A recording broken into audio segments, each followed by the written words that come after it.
Port దగ్గర చాలా ప్రత్యేక పరిస్థితులు వచ్చాం. అందరికీ తెలుసు 19వ తారీఖున బోట్లు దగ్ధమైపోయిన దుర్ఘటన నా దృష్టికి రాగానే చాలా బాధ కలిగింది. నేను ఎప్పుడు సహాయం చేసిన పార్టీ నుంచి కానీ వ్యక్తిగతంగా కానీ నేను సహాయం చేసినా అది ఎప్పుడు కూడా నేను ఇచ్చే డబ్బు కష్టాలు తీరుస్తుంది, వారికి జరిగిన నష్టాన్ని తీరుస్తుందని నమ్మను. కానీ ఏం నమ్ముతానంటే మీ కష్టాలు వస్తే పవన్ కళ్యాణ్ ఉన్నాడు, జనసేన ఉంది, మా నాయకులు ఉన్నారు, మా మహిళలు ఉన్నారు, మా వీర మహిళలు ఉన్నారు, జన సైనికులు ఉన్నారు. అంటే సాటి మనిషికి కష్టం వస్తే మనకు ఆదుకోవడానికి ఎవరైనా ఉన్నారా అన్న ఒక భావనే కష్టాల్లో బతికనిచ్చేలా చేస్తుంది. అంతేగాని నేను ఎప్పుడు ఇన్ని కోట్ల రూపాయలు కౌలు రైతులకు ఇచ్చినా, ఈ రోజున దాదాపు 30 లక్షల రూపాయలు మన మత్స్యకార సోదరులకు ఇచ్చినా దీని వెనక మీ కష్టాలు తీర్చేసేయను అని నేను చెప్పను ఎప్పుడు. కానీ ఎక్కడో చోట మొదలు పెట్టాలి. మీ కష్టంలో మీ కన్నీళ్ళల్లో నేను బాధపడుతున్నా, నాకు కూడా చాలా బాధ ఉందని చెప్పే క్రమమే ఈ కార్యక్రమం. ఇది మన హార్బర్కి హుద్హుద్ తుఫాన్ అప్పుడు కూడా వచ్చాను, కష్టాలు చూశాను. ఈ రోజున 1976లో ప్రారంభించిన ఈ హార్బర్ దాదాపు 700 మరబోట్లకి దాదాపు రోజున 5,000 మంది నుంచి 10,000 మంది పైచీలకు వచ్చి బేరసారాలు జరిపే ఈ హార్బర్ ఇది. అలాగే ఇక్కడి నుంచి మన ఆంధ్రప్రదేశ్ నుంచి ముఖ్యంగా ఈ మత్స్య సంపద సముద్రం మీద నుంచి 16,000 కోట్ల రూపాయల మత్స్య సంపద మనం ప్రభుత్వ ఖజానాకి పోతా ఉంది. అంత డబ్బు సంపాదిస్తూ ఉన్నాం. 974 కిలోమీటర్ల తీర ప్రాంతం మంది. ఎప్పుడు కూడా ప్రతి పొలిటికల్ పార్టీ వచ్చినా ఇప్పుడున్న వైసీపీతో సహా నేను ఏ రోజున కూడా మిగతా పార్టీలాగా వైసీపీ లాగా నేను మిమ్మల్ని మత్స్యకారుల్ని కానీ ఎవరినైనా సరే నేను ఓట్ బ్యాంక్గా చూడలేదు. మీరు నా సోదరులుగా, నా కుటుంబ సభ్యులుగా చూశాను తప్ప, మీ కష్టాల్లో ఉంటే నేనేం చేయగలను ఆలోచించాను తప్ప. ఈ రోజున కూడా నేను వస్తే భవిష్యత్తులో వచ్చే ఎన్నికల్లో ఓట్లు పడితే నేను మనస్ఫూర్తిగా రాలా.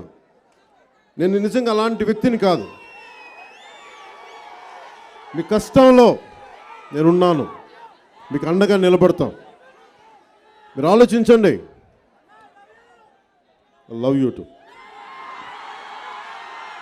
గత కొద్ది రోజులుగా తెలంగాణ రాష్ట్రంలో కూడా జనసేన భారతీయ జనతా పార్టీతో సంయుక్తంగా పోటీ చేస్తుంది.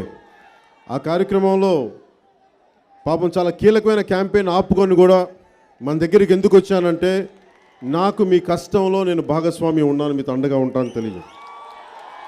రోజున జరిగింది 16,000 కోట్ల రూపాయలు ఆదాయం సంపాదించే మనం మత్స్యకారులు రాష్ట్ర ఖజానాకి 974 కిలోమీటర్ల తీర ప్రాంతం ఉన్న మన ఆంధ్ర, ముఖ్యంగా మన హార్బర్లో 45 బోట్లు కాలిపోయి 25 కోట్ల నష్టం జరిగింది. ఇందాక వాళ్ళతో మాట్లాడుతూ ఉంటే మీరు చూశారు, ఇందాక ఇక్కడున్న మత్స్యకారులు, బోట్లు నడిపే యజమానులు వీళ్ళు మాట్లాడుతూ ఉంటే ఒక్కొక్క బోటుకి 10 మంది పనిచేస్తారు. నాకు నిజంగా బాధ కలిగింది. నాకున్న పరిమితమైన వనరుల వల్ల నేను ఎక్కువ చేయలేకపోతున్నాను. ప్రతి వ్యక్తికి కూడా నాకు ఇవ్వాలన్న నిజంగా మనస్ఫూర్తిగా ఉంది.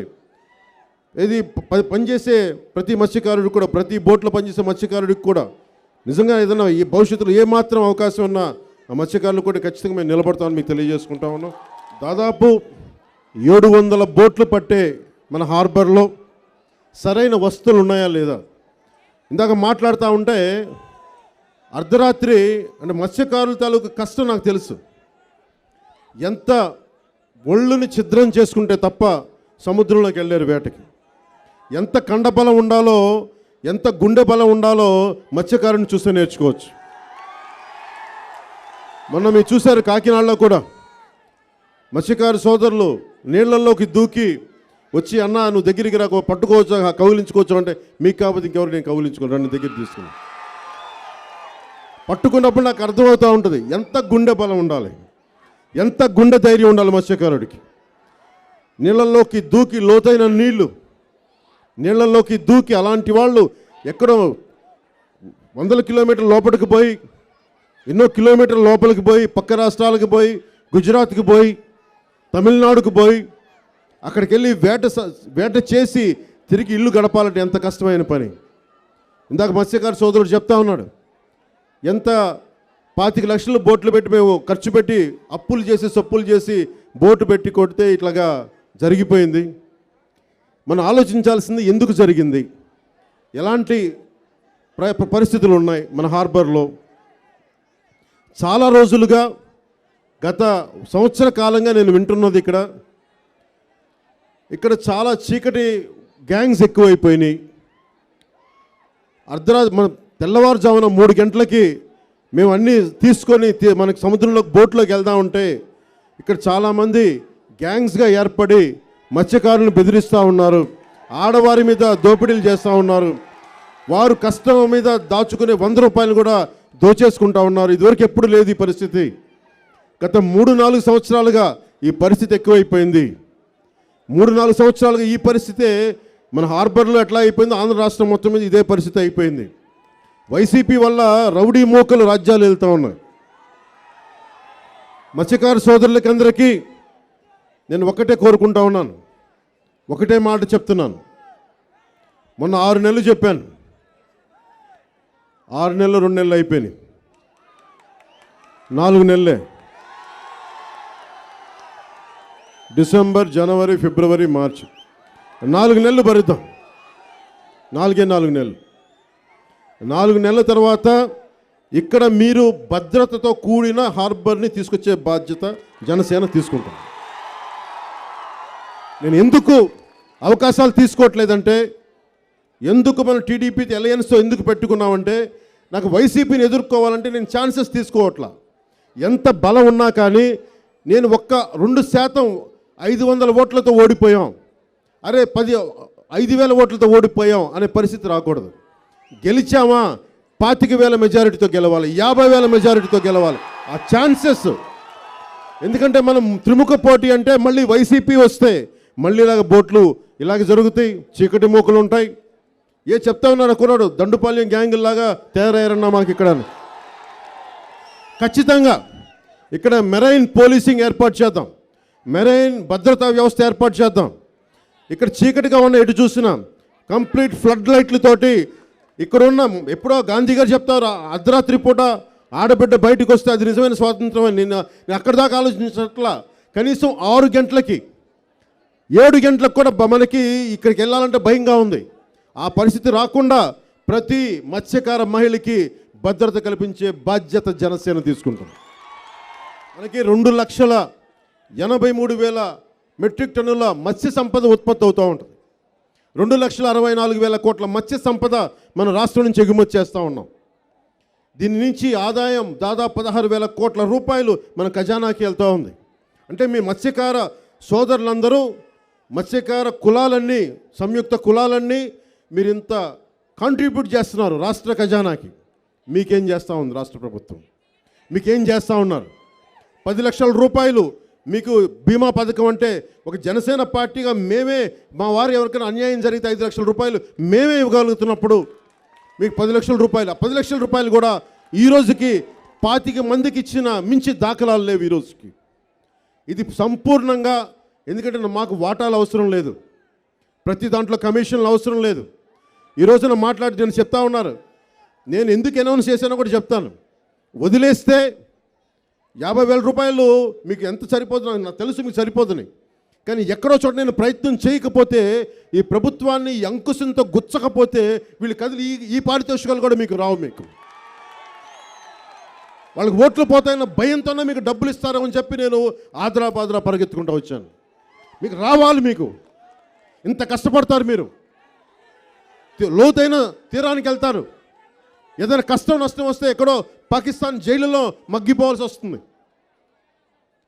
ప్రతి 30 కిలోమీటర్లకి కేరళలోను గుజరాత్లోనూ జట్టీలు ఉన్నాయి, మనకి ఎందుకు లేవు ఇక్కడ? ఎందుకు మనకు 974 కిలోమీటర్ల తీర ప్రాంతాన్ని తీసుకొని మనం ఎందుకు ఉపయోగించుకోవట్లా? మన మత్స్యకారులు ఎందుకు వలసలకు పోవాలి పక్క రాష్ట్రాలకి? ఇంత మత్స్య సంపద ఉండి, డబ్బు ఇంత ఖజానా రాష్ట్రానికి మీరు జమ చేస్తూ ఇంకా మీరు దేహి అని అడుక్కునే పరిస్థితిలో మీరు ఎందుకు ఉండాలి? మీ తరపున పనిచేసే నాయకులు కావాలి, మీకోసం మాట్లాడే మీ కుటుంబ సభ్యుడు ఒకడు కావాలి, మీకోసం అండగా ఉండే వ్యక్తుల సమూహం మీకు కావాలి. అందుకే మేము మొట్టమొదటి పెట్టింది మత్స్యకార విభాగమే పెట్టాం. అందుకే బొమ్మిడి నాయకర్ గారిని ఒకటే చెప్పాం, మత్స్యకార సోదరులకి మనం అండగా ఉంటామని చెప్పండి, వారి జీవితాల్లో వెలుగు నింపుదామని చెప్పండి. పాకిస్తాన్ జైలుకి వెళ్ళే అవసరం లేదు. ఎక్కడ ఈ గాలుల వల్ల డీప్ ఫిషింగ్కి వెళ్తే ఎక్కడ మనకు బార్డర్స్ దాటుతామో తెలియదు, ఇంటర్నేషనల్ బార్డర్స్ ఎక్కడ దాటుతామో తెలియదు. వీటన్నిటినీ అలాంటి పరిస్థితులు ఉత్పన్నం కాకుండా మనమే జట్టీలు నిర్మించుకుందాం. ప్రతి 30 కిలోమీటర్లకి గుజరాత్, కేరళ లాగా మన జట్టీలు మనమే నిర్మించుకుందాం. ఇది రూపాయి పావులా గవర్నమెంట్, ఇది రూపాయి పావులా కబుర్లు చెప్తుంది. ఎందుకన్నానంటే ఇది సాగరమాల ప్రాజెక్టు కింద 151 కోట్ల రూపాయలతోటి మేము అద్భుతంగా ఈ జట్టిని ఆధునీకరణ చేస్తాం, ఈ హార్బర్ని ఆధునీకరణ చేస్తామన్నారు. 5 సంవత్సరాలు అయిపోయింది వాళ్ళు వచ్చి, లైట్లు వేయలేకపోయారు. ఈ రోజుకి ఇంకా చీకట్లో వెళ్ళాల్సి వస్తూ ఉంది, భద్రత లేదు. మీరు ఇంకొకసారి వైసీపీని నమ్ముతారా లేదని మీరు నిర్ణయించుకోండి. 3,502 కోట్ల రూపాయలతోటి తీర ప్రాంతంలో ఉండే అన్ని హార్బర్స్ని మేము అద్భుతంగా చేస్తామని చెప్పారు, నిర్మిస్తామని చెప్పారు. 5 సంవత్సరాలు అయిపోయింది, ఎన్ని నిర్మించారు? ఏ పరిస్థితిలో ఉంది? ఒకసారి ప్రతి మత్స్యకార సంఘం, ప్రతి మత్స్యకార కుటుంబం, ప్రతి ఒక్కరు మీరు ఆలోచించాలి. కేంద్ర ప్రభుత్వం జాతీయ మత్స్యకారుల యోజన పథకం కింద 1,850 కోట్ల రూపాయలు బడ్జెట్ తోటి 37 ప్రాజెక్టులు కేంద్ర ప్రభుత్వం రాష్ట్రానికి ఇచ్చింది. అది ఎక్కడి దాకా తీసుకొచ్చారని అడగండి. డబ్బులు వచ్చి దీంట్లో మత్స్యకార సంఘాల డబ్బులు కూడా ఉన్నాయి దీంట్లో. ఆ ప్రాజెక్టులు ఎక్కడి దాకా తీసుకొచ్చారని మీ దగ్గరికి వచ్చిన ప్రతి వైసీపీ నాయకుడిని మీరు నిలదీయండి, మీరు అడగండి.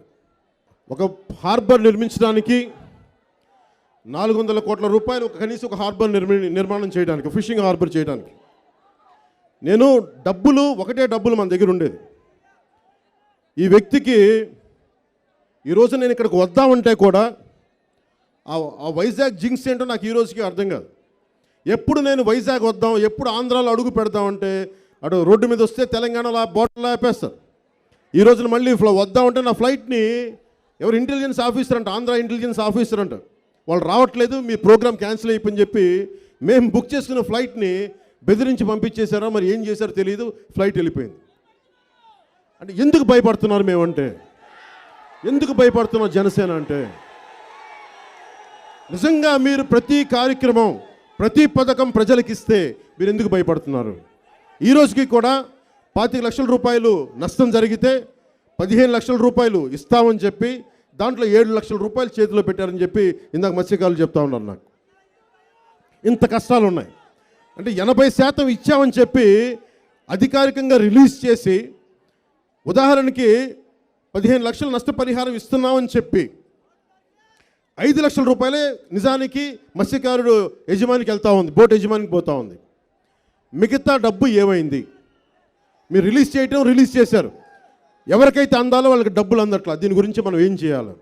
ఏం జరుగుతుంది? ఇదందరూ మీరు ఒకసారి ఆలోచించాలి. 400 కోట్ల రూపాయలు పెడితే మనకి ఒక హార్బర్ అయిపోద్ది. ఋషికొండ మన జగన్ బాబు ఉండడానికి 451 కోట్లతోటి ఆయన ఋషికొండలో ఒక ప్యాలెస్ నిర్మించిన రాజభవనం. ఉన్న రాజభవనాలు సరిపోవు ఆయనకి.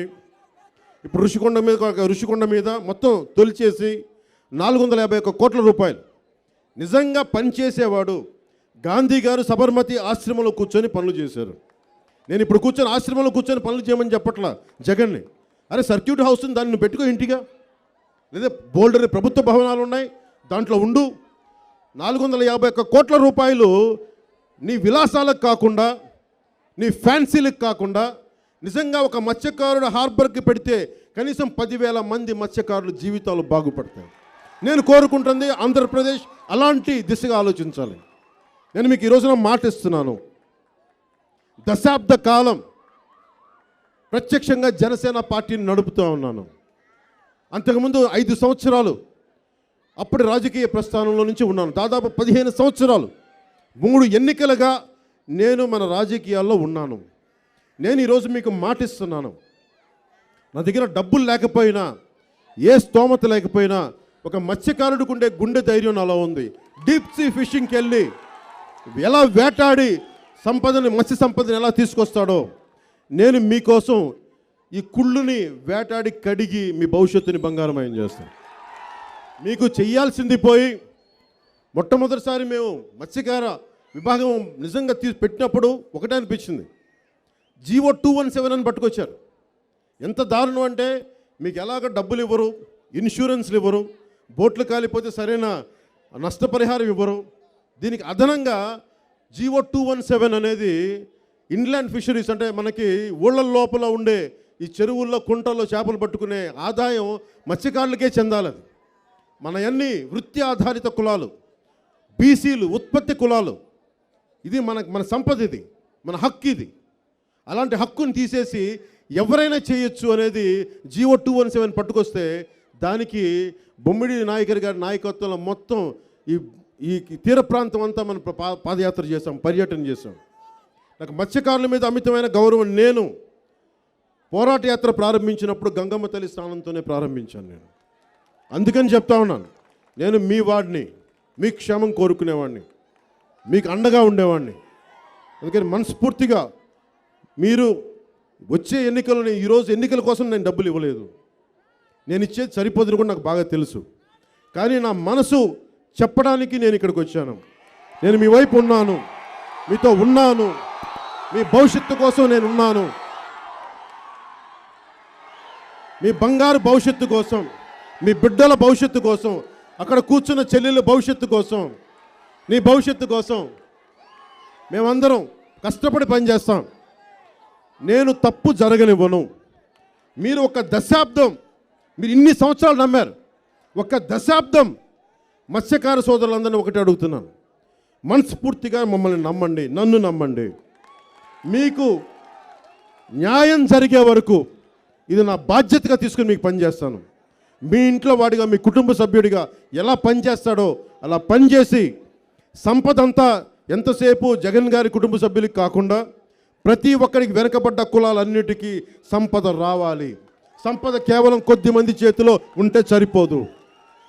జనసేన సోషలిజంని నమ్మే పార్టీ, సోషలిస్టిక్ వాల్యూస్ని నమ్మే పార్టీ, సంపద అందరి దగ్గరికి చేరాలనుకునే పార్టీ.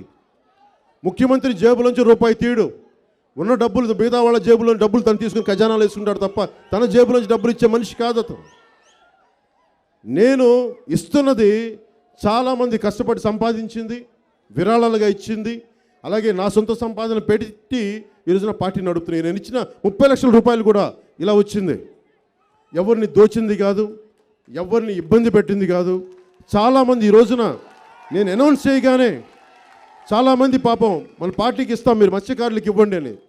జనసేన ఒక మాట మాట్లాడుతుంటే ప్రతి మారుమూల నుంచి, మీరు నమ్ముతారో లేదో, మీకు కష్టం వస్తే తెలంగాణ మహబూబ్ నగర్ జిల్లా నుంచి కూడా, అన్న ఈ 25,000 తీసుకెళ్ళి మా మత్స్యకార సోదరులకు ఇవ్వండి అని చెప్పి మహబూబ్ నగర్ జిల్లా నుంచి కూడా తీసుకొచ్చాం. మనస్ఫూర్తిగా మన ప్రభుత్వం రాబోతుంది, జనసేన తెలుగుదేశం ప్రభుత్వం రాబోతుంది.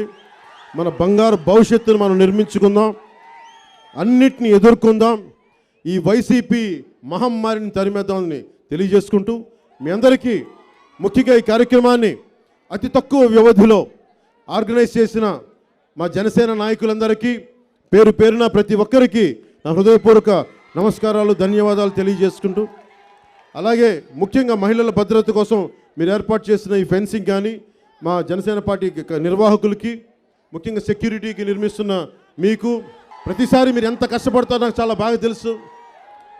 అలాగే ఈ కార్యక్రమాన్ని దిగ్విజయంగా తీసుకొచ్చి, హార్బర్లో తీసుకొచ్చి ముందుండి నడిపించిన, ఈ ప్రోగ్రామ్ని సక్సెస్ఫుల్గా మాకు ముందుండి మాకు సహకారం అందించిన పోలీస్ శాఖ ఉన్నతాధికారులకి, ప్రతి పోలీస్ కానిస్టేబుల్కి, ప్రతి ఒక్కరికి, అధికారులందరికీ కూడా పేరు పేరు నా హృదయపూర్వక ధన్యవాదాలు తెలియజేసుకుంటూ, భవిష్యత్తు మనది, భవిష్యత్తు మీది, దానికి మేము ముందుండి తీసుకెళ్తాం తెలియజేసుకుంటూ, జై జనసేన, జై హింద్.